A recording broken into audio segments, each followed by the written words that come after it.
राधे राधे दोस्तों, जय श्री कृष्णा। कान्हा जी की कृपा हम सब पर बनी रहे, इन्हीं शुभकामनाओं के साथ आज की वीडियो को शुरू करते हैं। दोस्तों, आप सभी का हमारे YouTube चैनल भक्ति में आस्था पर हार्दिक स्वागत है। आज की इस वीडियो में हम आपको बुद्ध अष्टमी व्रत से संबंधित ऐसी अद्भुत जानकारी देंगे जिसका वर्णन भविष्य पुराण में किया गया है। अगर आप ये वीडियो ध्यान से सुन लेंगे तो ये व्रत करने से अपने आप को रोक नहीं पाएंगे। आपसे बस एक ही रिक्वेस्ट है कि वीडियो को पूरा और ध्यान से सुनिएगा। इस वीडियो में बुद्ध अष्टमी व्रत से संबंधित काफ़ी अद्भुत और अनोखी जानकारी है। चलिए दोस्तों, वीडियो को शुरू करते हैं। एक बार धर्मराज युधिष्ठिर ने श्री कृष्ण से पूछा, हे माधव, जीव का कल्याण हो इसके लिए उसे क्या करना चाहिए? तब श्री कृष्ण ने 4 बातें बताई: व्रत, दान, सदाचार और जप। व्रत का अर्थ होता है जो वृत्तियों पर अंकुश लगा दे। हर किसी के जीवन में कोई ना कोई व्रत अवश्य होना चाहिए। युधिष्ठिर ने फिर पूछा, हे माधव, यमराज की मार से बचने के लिए सबसे श्रेष्ठ व्रत कौन सा है? यम की फांस से बचने के लिए, संपूर्ण अपराधों से बचने के लिए कौन सा व्रत श्रेष्ठ है? कृपया करके मुझे बताइए। तब श्री कृष्ण ने बताया, बुद्ध अष्टमी का व्रत। इस व्रत को स्त्री पुरुष, बच्चे बूढ़े सब कर सकते हैं। जब जब बुद्ध अष्टमी पड़े तब तब सबको बुद्ध अष्टमी का व्रत जरूर करना चाहिए। इस धरती पर ऐसा कोई नहीं जिसने कुछ ना चुराया हो, तो उस चोरी के अपराध को दूर करने के लिए बुद्ध अष्टमी का व्रत सभी व्रतों में सर्वोत्तम होता है।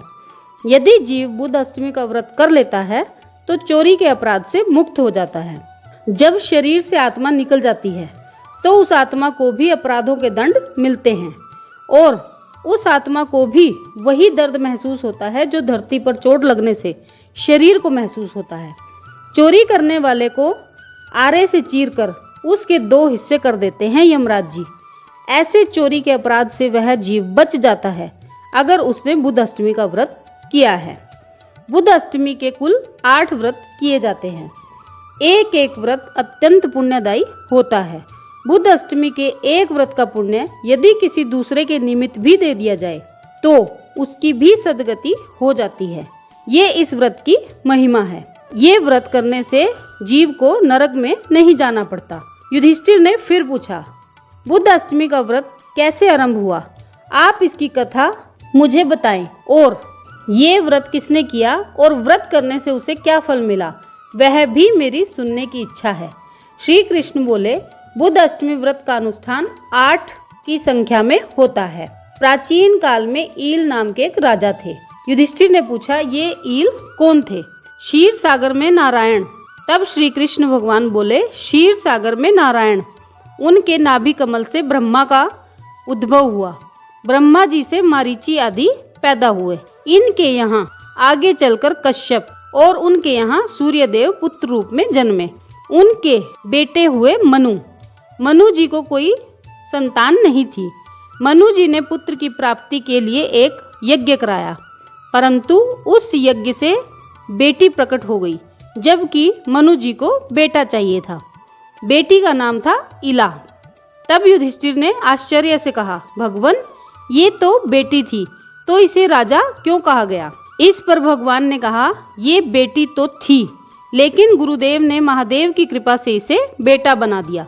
जब ये बेटी थी तब इसका नाम इला था और जब ये पुरुष बन गई तब इसे ईल कहकर पुकारा जाने लगा। एक बार यह राजकुमार ईल आखेट के लिए अपने सेना नायकों के साथ दूर किसी क्षेत्र में पहुंच गया और जैसे ही उस क्षेत्र में इन्होंने पांव रखा तो तत्काल ये स्त्री बन गया। इनका घोड़ा घोड़ी में परिवर्तित हो गया, अर्थात लिंग परिवर्तन हो गया। धर्मराज युधिष्ठिर ने आश्चर्य से पूछा, हे प्रभु, ऐसा कैसे हो गया? तब श्री भगवान कहने लगे, ऐसा इसलिए हो गया कि एक बार शंकर भगवान आदि माता पार्वती के साथ उस क्षेत्र में बैठे हुए थे। तब सनत कुमार उस स्थान पर आ गए। माता को लज्जा आई तो वह उठकर वहां से भीतर कुटिया में चली गई। तब भगवान शंकर ने सनत कुमार आदि से कहा कि आप बिना बोले ही यहाँ चले आए हैं, कम से कम आने से पहले बताना चाहिए था।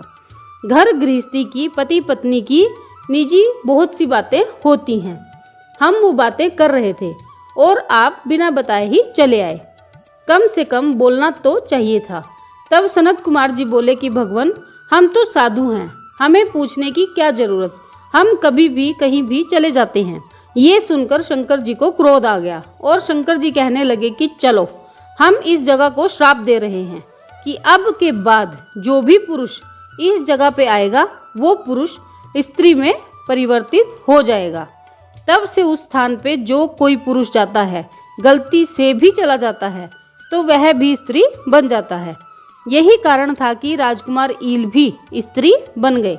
जब ये स्त्री रूप धारण करके वापस महल की तरफ आ रहे थे, तब उस स्त्री पर चंद्रमा जी के पुत्र बुद्ध की निगाह पड़ गई।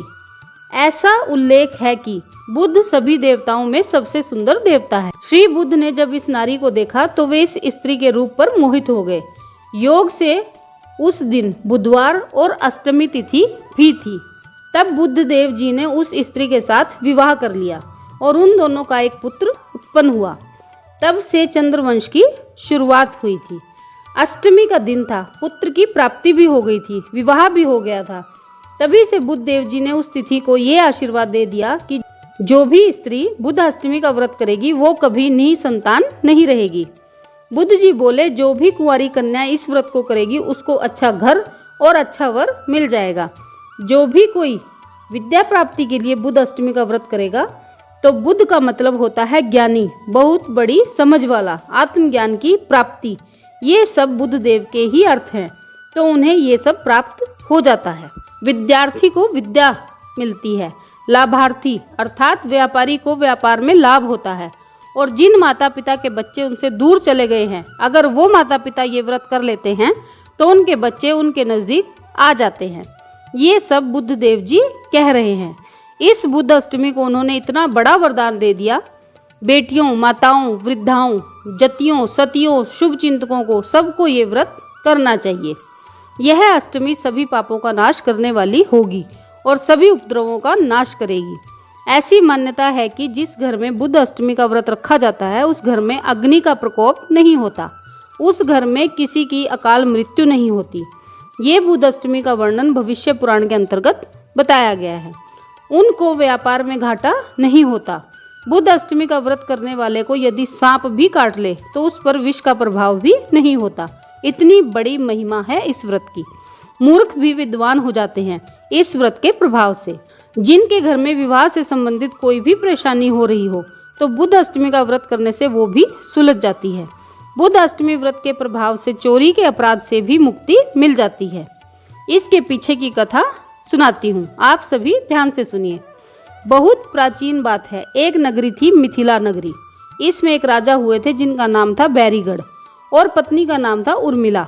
राजा बड़ा धर्मात्मा प्रकृति का था, दान धर्म में विश्वास रखने वाला। लेकिन विधि की गति ऐसी हुई कि किसी दुश्मन के हाथों इनकी मृत्यु हो गई। इनके एक बेटी और एक बेटा था।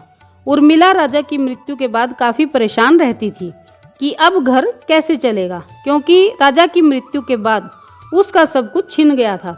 बंधु बांधवों ने भी उसका साथ छोड़ दिया था।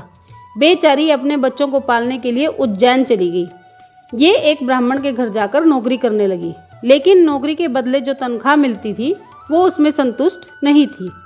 तनख्वाह तो वो घर लाती ही थी, साथ ही उनके घर से चुराकर कभी गेहूं, कभी चना, कभी मूंग, कभी कपड़ा, कभी गहना, जो भी मिल जाए वो ले आती थी। उन्हें बेचकर जो पैसा मिलता था उससे अपने बच्चों का पालन करने लगी। ऐसे करके समय व्यतीत होता गया। बच्चों को गेहूं पीसकर छाछ के साथ खिलाती थी, रोजाना चोरी करके लाती थी। बच्चों के प्रेम में इतनी डूब गई कि चोरी करने की गलती कर बैठी। इसकी बेटी का नाम श्यामला था। एक अच्छी नारी में जितने गुण होने चाहिए वो सभी श्यामला के अंदर थे। नित्य पूजा पाठ करना, प्रभु के नाम का सिमरन करना, सत्य बोलना, ये सभी काम वो नित्य करती थी। एक दिन धर्मराज धरती पर भ्रमण करने आए और इधर श्यामला भी बड़ी हो गई थी। उसकी माँ की उनकी देखभाल करते करते मृत्यु हो गई थी। श्यामला का बड़ा भाई मिथिला में वापस आ गया और उसने दुश्मन को मारकर अपना राज्य पुनः प्राप्त कर लिया। श्यामला अब अकेली उज्जैन में उस घर में रहती थी और प्रभु भजन में लगी रहती थी। भ्रमण करते हुए धर्मराज जी ने श्यामला को देखा और उसके रूप और आचरण ने उन्हें प्रभावित किया। फिर धर्मराज ने श्यामला को अपनी गृहिणी बना लिया। श्यामला धर्मराज की पत्नी बनी और सुखपूर्वक अपने पति के साथ निवास करने लगी। धर्मराज के साथ उनके धाम में श्यामला समय व्यतीत करती रही और अपनी पूजा अर्चना भी करती रही। एक बार धर्मराज ने श्यामला से कहा कि हे प्रिय, हम अपने किसी आवश्यक काम से बाहर जा रहे हैं। हमारे लौटने तक तुम घर का ख्याल रखना। और ये सामने 7 पिंजरे रखे हैं, तुम इन पिंजरों को खोलकर मत देखना कि इनमें क्या है। धर्मराज के जाने के बाद श्यामला ने पहले पिंजरे को जैसे ही खोल के देखा तो इस पिंजरे में उसे अपनी माँ उर्मिला दिखाई दी। उर्मिला को खोलती हुई अग्नि में पकाया जा रहा था। यमराज के दूत उर्मिला को पटक पटक कर अग्नि की लपटों में डाल रहे थे और उर्मिला बहुत जोर जोर से चिल्ला रही थी। यह दृश्य देखकर श्यामला बहुत घबरा गई और डर के मारे पिंजरे के किवाड़ बंद कर दिए। फिर दूसरा पिंजरा खोला तो उसमें भी इसको अपनी माँ ही दिखाई दी। उस पिंजरे में ईंट और पत्थरों के बीच में उसको पिसा जा रहा था, जैसे चक्की में आटा पिसता है, बिल्कुल वैसे ही। यह सब देखकर श्यामला की चीख निकल गई और उसने डरकर उस दूसरे पिंजरे के किवाड़ भी बंद कर दिए। जिस समय तीसरा पिंजरा खोला तो उसमें भी श्यामला ने अपनी माँ को ही देखा। उसमें उसकी माँ के शरीर का मांस छोटे छोटे टुकड़ों में काटा जा रहा था। चौथे पिंजरे में उसकी छोटी छोटी बोटियां काटकर कुत्तों को खिलाई जा रही थी। अब तो श्यामला को चक्कर आने लगे। जो भी पिंजरा खोलती उसमें अपनी माँ की दुर्गति होते देखती। इतनी डर गई कि इतनी भयभीत हो गई कि मुंह से कुछ बोल ही नहीं पाई और धड़ाम से पिंजरे का दरवाजा बंद कर दिया। 5वें पिंजरे में हिंसक जीव उसकी माँ के शरीर को फाड़ रहे थे और नाखूनों से उसके शरीर को विदीर्ण कर रहे थे। 6ठे पिंजरे में कोल्हू में उसकी माँ को डालकर पीसा जा रहा था। यह सब देखकर श्यामला की चीख निकल गई। इसका भी दरवाजा बंद कर दिया। 7वें पिंजरे को खोला तो क्या देखा कि उसकी माँ को मल मूत्र के गड्ढे में उठा उठाकर फेंका जा रहा है और कीड़े इसकी माँ के शरीर को काट काट कर छलनी कर रहे हैं। श्यामला बहुत भयभीत हो गई, रो पड़ी, रोए ही जा रही थी। 7वां दरवाजा भी बंद कर दिया और धर्मराज जी की प्रतीक्षा करने लगी। जब धर्मराज जी वापस आए तो श्यामला अपने पति से क्रोधपूर्वक बोली कि हे धर्मराज, मुझको ये बताओ कि मेरी माँ ने तुम्हारा क्या बिगाड़ा, जो मेरी माँ को 7 जगह इतना कष्ट दिया जा रहा है और मुझे यह कह दिया कि पिंजरे का दरवाजा मत खोलना। अगर दरवाजा खोलकर नहीं देखती तो कैसे पता चलता कि तुम मेरी माँ के साथ क्या क्या कर रहे हो। श्यामला रोए जा रही थी और पूछे जा रही थी कि मुझे बताओ कि मेरी माँ को इतना कष्ट क्यों दे रहे हो, मेरी माँ का कसूर क्या है, मुझे बताओ स्वामी, कृपा करके मुझे बताओ। तब धर्मराज जी ने कहा कि देवी, हमने इसीलिए तुम्हें मना किया था कि पिंजरे को खोलकर मत देखना, क्योंकि हमें पता था कि अपनी माँ की ऐसी दुर्गति देखकर तुम्हें कष्ट होगा, परंतु तुमने हमारा कहा नहीं माना। हम तुम्हें बताते हैं कि उनकी ये दुर्दशा क्यों हुई। तुम नहीं जानती, तुम्हारी माँ एक बहुत बड़ी चोर थी, जहाँ जो मिलता था वही चुरा कर ले आती थी। तुम्हारी माँ ने गेहूं की चोरी की और भी कई वस्तुएं चुराई। तुम्हारी माँ ने ब्राह्मण के घर में चोरी की तो उसका इतना बड़ा पाप हो गया कि उसे आरे से काटा जा रहा है, कुत्तों से खिलाया जा रहा है, मल मूत्र के गड्ढे में गिराया जा रहा है। ये उस चोरी करने का अपराध है जिसका दंड उसे मिल रहा है। इस पर श्यामला ने कहा कि मेरी माँ को आपके जैसा जमाता मिला, तब भी उनके पाप नष्ट क्यों नहीं हुए। धर्मराज खामोश हो गए और कुछ देर बाद बोले कि हे प्रिय, तुम जो कह रही हो वह ठीक है, परंतु इनको कष्ट से मुक्ति दिलाने के लिए तुम्हें एक काम करना पड़ेगा। तब श्यामला ने कहा, प्रभु बताइए, मैं अपनी माँ को इस दुर्गति से छुड़ाने के लिए कुछ भी करूंगी। तब धर्मराज जी ने कहना प्रारंभ किया। धर्मराज जी बोले, देवी, 7 जन्म पहले तुम एक ब्राह्मणी थी और तुमने उस जन्म में 8 व्रत किए थे बुध अष्टमी के। यदि उन 8 व्रतों में से किसी भी एक व्रत का पुण्य तुम अपनी माँ के निमित्त संकल्प करके मुझे दे दोगी, मेरे हाथ में रख दोगी, तो मैं इसी क्षण तुम्हारी माँ को इस कष्ट से मुक्ति दे दूंगा। कैसा भी अपराध किया हो सब समाप्त हो जाता है इस व्रत के प्रभाव से। स्वार्थ के लिए की गई चोरी अपराध होती है, परंतु परमार्थ के लिए की गई चोरी अपराध नहीं होती, और तुम्हारी माँ ने स्वार्थ के लिए चोरी की है। अब तो श्यामला जल्दी से नहा धोकर स्वच्छ वस्त्र पहनकर धर्मराज के पास आई और गंगा जल हाथ में लेकर संकल्प करने लगी और कहा, मंत्र बोलिए स्वामी और मेरी माँ का उद्धार कीजिए। तब धर्मराज जी ने ब्रह्मा जी का आवाहन किया। ब्रह्मा जी आए और उन्होंने मंत्र पढ़े। जैसे ही श्यामला ने ये कहकर कि हम अपनी एक बुध अष्टमी का पुण्य अपनी माँ के उद्धार के लिए आपको अर्पित कर रहे हैं। गंगा जल धर्मराज के हाथ में दिया, वैसे ही नारायण का विमान रिमझिम करता हुआ आया और श्यामला की माँ उसमें बैठकर अपनी बेटी को आशीर्वाद देती हुई श्री हरि के धाम को चली गई। श्री कृष्ण बोले, हे पांडव पुत्र, बुद्ध अष्टमी की इतनी बड़ी महिमा है। युधिष्ठिर बोले, हे भगवान, आप बुद्ध अष्टमी की विधि भी बता दीजिए, मैं भी इस व्रत को करना चाहता हूँ। श्री कृष्ण ने विधि बतानी शुरू की। श्री कृष्ण बोले, जब भी बुद्ध अष्टमी का व्रत शुरू करते हैं तो बुद्ध अष्टमी शुक्ल पक्ष की होनी चाहिए। उसके बाद अगर कृष्ण पक्ष की भी आए तो उसका भी व्रत किया जा सकता है, परंतु शुरुआत बुद्ध अष्टमी की शुक्ल पक्ष की अष्टमी को ही होनी चाहिए। बुद्ध अष्टमी कुल 8 रखनी होती हैं। बुद्ध अष्टमी शुक्ल पक्ष के व्रत से पहले दिन सप्तमी को एक समय भोजन करना चाहिए। अष्टमी वाले दिन सूर्योदय से 1-1.5 घंटा पहले उठ जाना चाहिए और किसी पवित्र नदी में स्नान करना चाहिए। यदि कोई नदी स्नान नहीं कर सकता तो नए घड़े में पहली रात को पानी भरकर रख लें और अगले दिन नहाने के पानी में उसे डाल लें। साथ ही थोड़ा सा गंगा जल भी डालकर नहाएं। पहले व्रत में बुद्ध भगवान को लड्डू का भोग लगाएं। पटड़े पर श्वेत या लाल या हरे रंग का कपड़ा बिछाकर बुद्ध भगवान को उस पर स्थापित करें, कथा करें और फिर उसके बाद उन्हें लड्डू का भोग लगाएं। दूसरी अष्टमी को मठरी और मट्ठे का भोग लगाएं। तीसरी अष्टमी को देसी घी के गुलगुले का भोग लगाएं। चौथी अष्टमी को शरबत, मीठा पानी, जो पानी, चीनी और दूध मिलाकर बनाया जाता है, उस शरबत का भोग लगाएं। पांचवी अष्टमी को दूध का भोग लगाएं। छठे व्रत में पराठा बनाकर उसे पीस लें और उसमें गुड़ मिलाकर उसका भोग लगाएं। सातवीं अष्टमी को अशोक के पेड़ की जड़ को पीसकर उसका रस निकाल लें और मिष्ठान में मिलाकर उसका भोग भगवान बुद्ध को लगाएं या श्रीखंड का भोग भी लगा सकते हैं। आठवीं अष्टमी को फलों का भोग लगाना है और फलाहार ही करना है। आठवीं अष्टमी के दिन ही 8 ब्राह्मणों को भोजन कराना है। बुद्ध अष्टमी का व्रत फलाहारी होता है और मीठा होता है, परंतु यदि चाहें तो अनाज भी खा सकते हैं, परंतु 8वें व्रत में सिर्फ फलाहार ही लेना है और वो भी बहुत कम। श्यामला और धर्मराज की कथा जरूर सुने।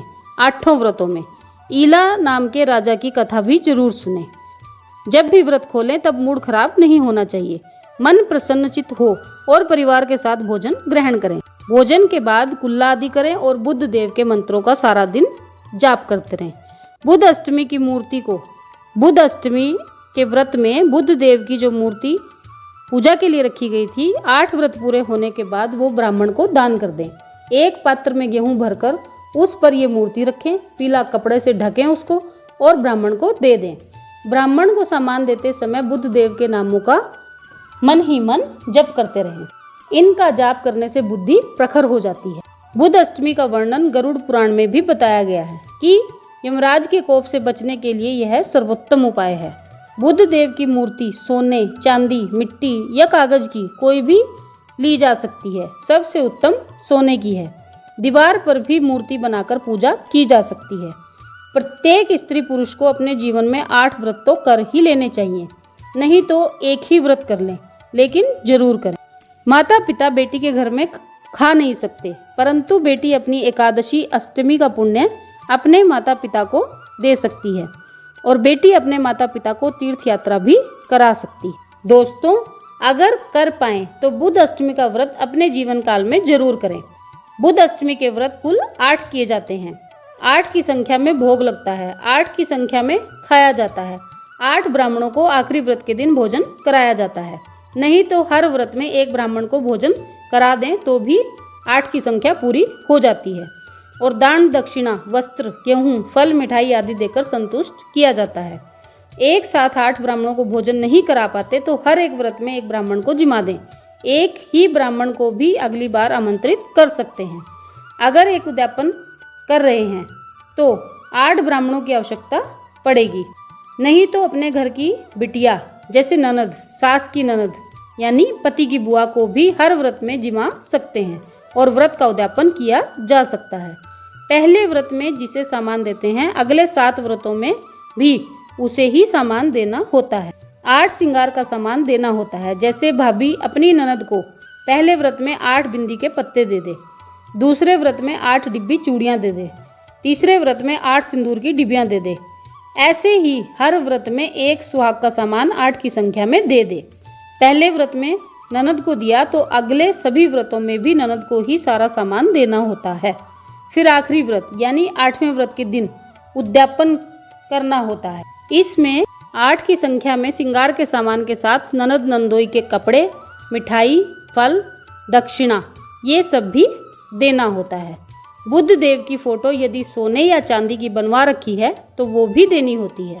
तो दोस्तों, ये थी बुद्ध अष्टमी व्रत की संपूर्ण जानकारी, कथा, विधि और उद्यापन की विधि के साथ।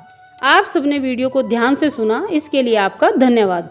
अगर ये वीडियो आपके कुछ भी काम आ सकी तो हमें अच्छा लगेगा।